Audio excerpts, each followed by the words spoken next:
नमस्कार सभी को, स्वागत है आपका आज की वीडियो में।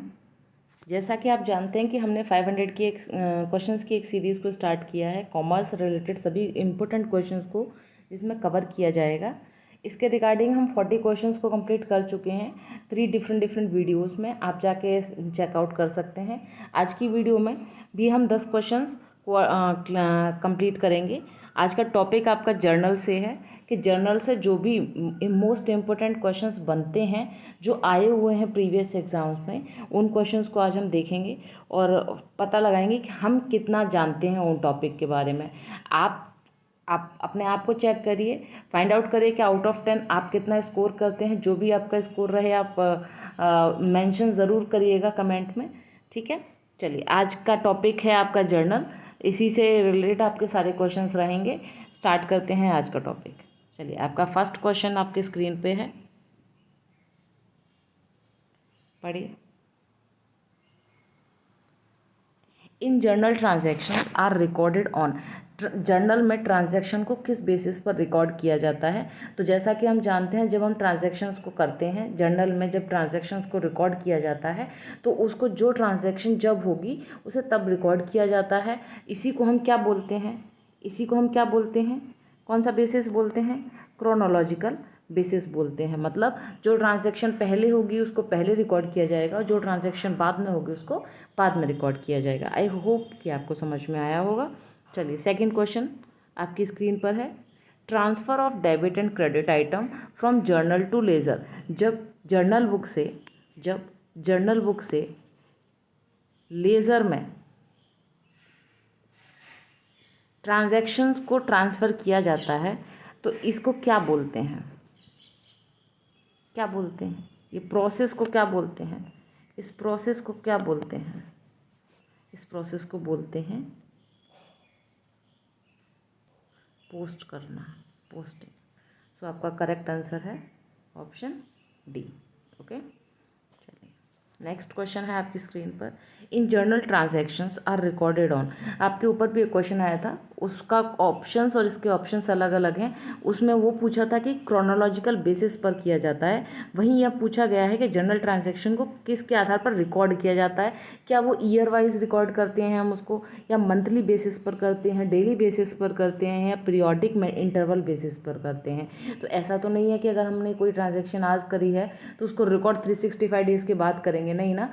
जो ट्रांजैक्शन अगर आज हुई है तो आज रिकॉर्ड करेंगे, जो कल होगी उसको कल रिकॉर्ड करेंगे, और आज में भी जो ट्रांजैक्शन पहले हुई होगी उसको पहले रिकॉर्ड करेंगे, और जो ट्रांजैक्शन बाद में होगी उसको बाद में रिकॉर्ड करेंगे। वही क्रोनोलॉजिकल ऑर्डर कहता है, राइट। तो आपका जो डेली बेसिस है ये आपका यहाँ पर करेक्ट आंसर हो जाएगा, ठीक है। Next question. When subsidiary books are maintained, जब सब्सिडरी बुक्स को बनाया जाता है, the entry for special discount to customer is done. अच्छा, जब आपने सब्सिडरी बुक्स की बात करी तो आई होप कि आप सभी को इतना तो याद होगा कि टोटल सब्सिडरी बुक्स कौन कौन सी होती हैं। एक तो आपका हो जाएगा cash book, sales book, purchase book, sales return book, purchase return book, या फिर जर्नल प्रॉपर। तो जो भी ट्रांजैक्शन कैश रिलेटेड होती हैं कैश बुक में जाती हैं, जो ट्रांजैक्शन सेल्स रिलेटेड होती हैं वो सेल्स बुक में जाती हैं, परचेज की ट्रांजैक्शन परचेज में जाती हैं, सेल्स रिटर्न की ट्रांजैक्शन सेल्स रिटर्न में जाती हैं, और परचेज रिटर्न की ट्रांजैक्शन परचेज रिटर्न में जाती हैं। वहीं अगर कोई भी ट्रांजैक्शन जो जो इन ऊपर के जो हमारे पास गिवन है cash book, sales book, purchase book, sales return, purchase return, अगर इनमें कहीं नहीं आती है तो फिर वो कहाँ जाएगी? जर्नल प्रॉपर में। कहाँ जाएगी? जर्नल प्रॉपर में। इसीलिए आपका जो करेक्ट आंसर हो जाएगा वो हो जाएगा journal proper. Correct answer is option A. Okay, now next question is sale of furniture by a furniture dealer for cash is debited to. सबसे पहले तो आप ये बताइए कि जब हम सेल करेंगे, सेल ऑफ फर्नीचर होगा तो क्या होगा? क्या एंट्री बनेगी? क्या हम ये बनाएंगे कि सेल किया है तो हमारे पास कैश आया होगा, account debit to furniture account, something will amount, whatever the amount will be, वो लिख देंगे हम यहाँ पे। क्या हमारी ये एंट्री सही एंट्री है? चेकआउट करो और बताइए। बिल्कुल भी नहीं। ऐसा क्यों बोला कि नहीं है ये एंट्री आपकी सही एंट्री? क्यों? क्योंकि हमने ये देखा कि हमने बेशक फर्नीचर को सेल किया है, लेकिन जो फर्नीचर डीलर था ना, उसने सेल किया। Sale of furniture by furniture dealer. तो उस डीलर के लिए जो ये फर्नीचर था वो असेट नहीं था, उसके लिए वो फर्नीचर क्या था? गुड्स था। क्या था? गुड्स। तो हमारी जो सही एंट्री होगी वो एंट्री को क्या एंट्री होगी? बेशक हमारे पास कैश आया है, बिकॉज कैश में ट्रांजैक्शन हुई है, बट क्रेडिट में क्या आ जाएगा? To sale account. ओके, तो ये आपकी करेक्ट एंट्री होगी। अच्छा, अब उसने एंट्री तो पूछी नहीं, उसने ये पूछा है कि डेबिट में क्या है। तो डेबिट में तो दोनों ही कंडीशन में आपका आंसर क्या बनता है? Option A, cash account. Okay, आपको बताई इसलिए गई है एंट्री कि कहीं आप थोड़ा सा मिसअंडरस्टूड ना कर लें या कोई गलती ना कर दें। तो अगर आपने सही बनाई है बहुत अच्छा, नहीं बनाई है तो आप उसको सही कर सकते हैं। ठीक है, चलिए नेक्स्ट क्वेश्चन है आपका।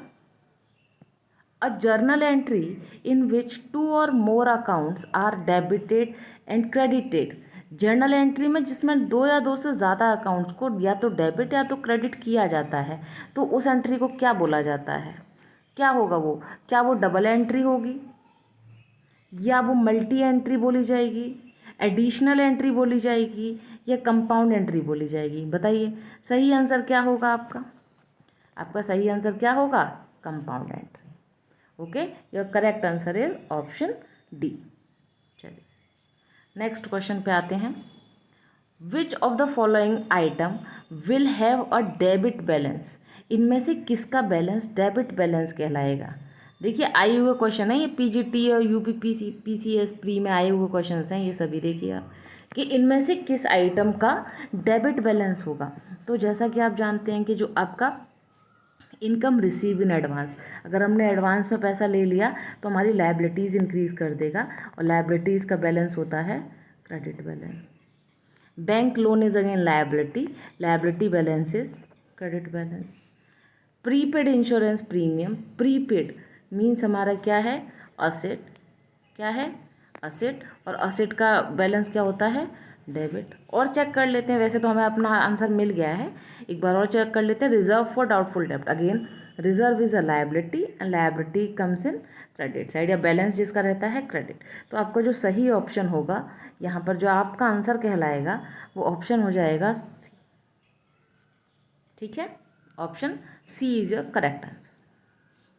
चलिए नेक्स्ट आते हैं। An insurance claim of ₹3000 was accepted in respect of stock of 5000 which was destroyed by fire. हमारा कुछ स्टॉक था वो डिस्ट्रॉय हो गया फायर की वजह से। कितने का? कितना प्राइस रहा होगा उसका जो डिस्ट्रॉय हो गया? 5000। अच्छा, उसका क्लेम हमें मिल गया है 3000 रुपये। Now they are asking which was destroyed by fire के आगे लिखा है कि balance of 2000 would be debited to. तो जो बचे हुए 2000 हैं उसको किधर से रिकवर किया जाएगा, या किधर डेबिट में ये कहाँ लिखा जाएगा? ठीक है, विल बी डेबिटेड टू, कहाँ से डेबिट किया जाएगा? चलिए तो इसको बिल्कुल बेसिक से समझ लेते हैं। जब हम इसकी बात करते हैं ना, तो बिल्कुल बेसिक से समझने की कोशिश करते हैं कि जब देखो इसका यहाँ पे हमने जब बोला कि डिस्ट्रॉय बाय फायर हो गया, अगेन हमें पता है एक्सेप्शन केस ऑफ परचेज, जहाँ पे हम ये देखते हैं कि जब परचेज में हम गुड्स को किसी को चैरिटी में देते हैं, या डिस्ट्रॉय हो जाती है, या कोई और कंडीशन हो जा, एडवर्टाइजमेंट के लिए देते हैं, पर्सनल यूज़ के लिए गुड्स को लेके जाता है ऑनर, तो इन सभी कंडीशंस में जो आपका जो आपका परचेज है वो क्रेडिट हो जाता है, ये आप जानते हैं। ठीक है, अभी देखो अभी हमें क्या करना है कि हमें ये पता है कि डिस्ट्रॉय बाय फायर हुआ, तो हमारी जो एंट्री बनेगी वो क्या बनेगी? Loss by fire account debit to purchase account, to purchase account. एक सेकेंड, अभी आपको मैं थोड़ा सा स्पेस करके बताती हूँ, अगर स्पेस एडजस्टमेंट हो जाए। हाँ, अभी देखिए जो आपकी फर्स्ट एंट्री बनेगी, आप क्या बनाएंगे?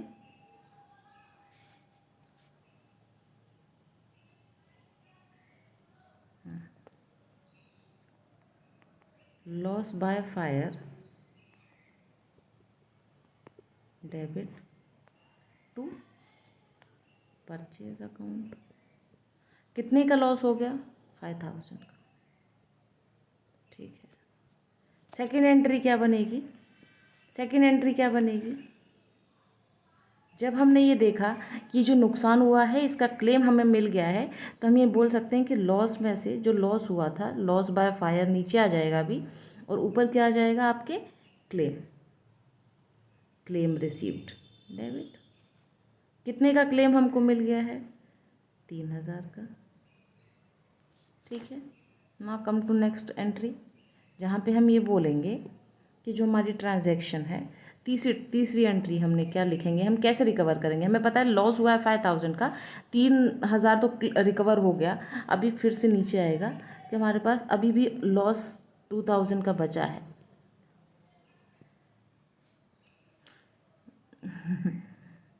चलिए, तो अभी तक आपने इसके ऊपर लिख लिया था ना कि आपका जो लॉस है वो 2000 का बचा हुआ है, राइट है ना? 2000 का बचा हुआ है। तो उस कंडीशन में, सॉरी,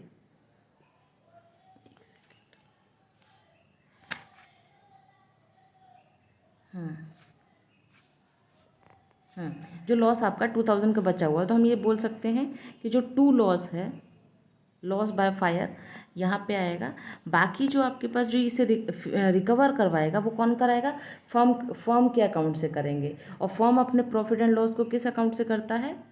P&L अकाउंट से डील करता है 2000। ठीक है, तो आपके पास 3 एंट्रीज आ गई थी, जिसमें वो परचेज, फर्स्ट में हमने लिखा था आपको loss by fire account debit to purchase 5000 each. Second entry में हमने ये देखा कि हमको 3000 मिल गए, तो मतलब claim account debit to loss 3000 का रिकवर हो गया। अभी भी लॉस 2000 का बचा था, तो अभी इस 2000 को हम कहाँ पे डाल देंगे, कहाँ से रिकवर करेंगे या कहाँ पे हम पोस्ट कर देंगे? तो इस लॉस को या बचे हुए लॉस को अगर क्लेम नहीं आता तो पूरा 5000 P&L में चला जाता, और अगर क्लेम उससे 5000 का आ गया तो सारा क्लेम में चला जाता।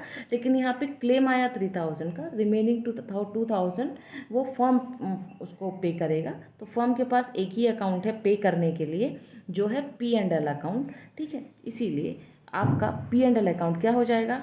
डेबिट हो जाएगा। Now again come to your question, जो वो पूछ रहा था, क्या पूछ रहा था?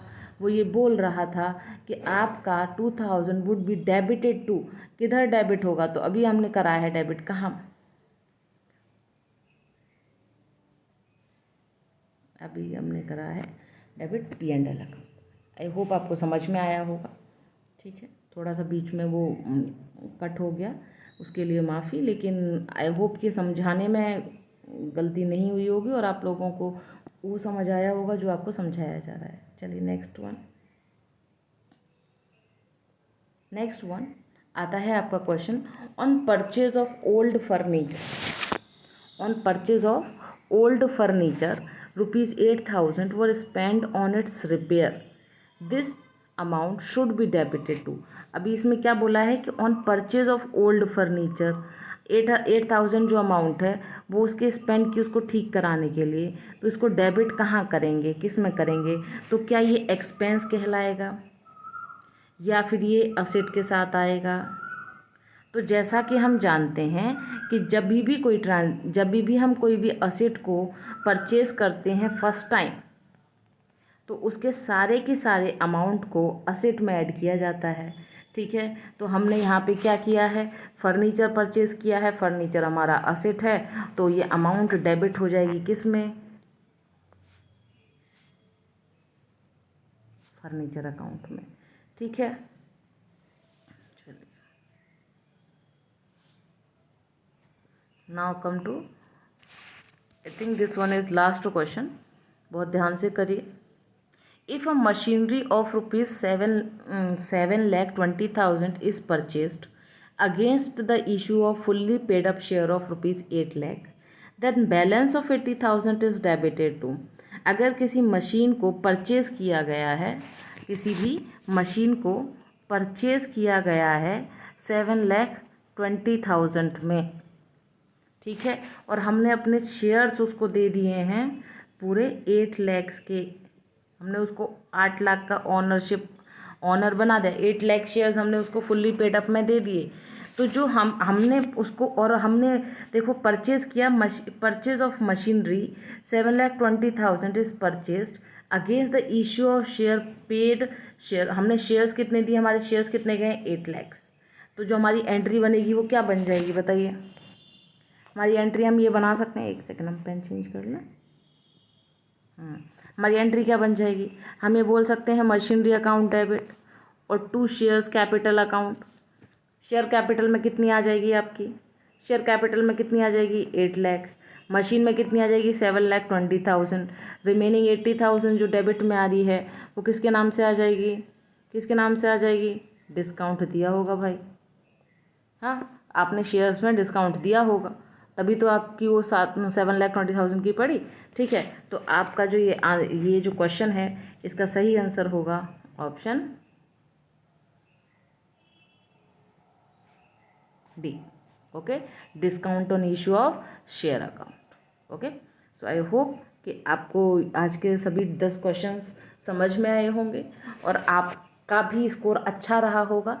जो भी स्कोर आपका रहे उसको ड्रॉप डाउन ज़रूर करिए, जो भी आपका रिस्पॉन्स रहे प्लीज़ उसको दीजिए। आपका हर एक रिस्पॉन्स बहुत इम्पोर्टेंट है। ठीक है, इसी के साथ थैंक यू सो मच। आपने आज की पूरी वीडियो देखी और अपना रिस्पॉन्स आप, आई होप कि आप देंगे इस आशा के साथ। चलिए कल फिर मिलते हैं एक नई वीडियो नए टॉपिक के साथ। धन्यवाद।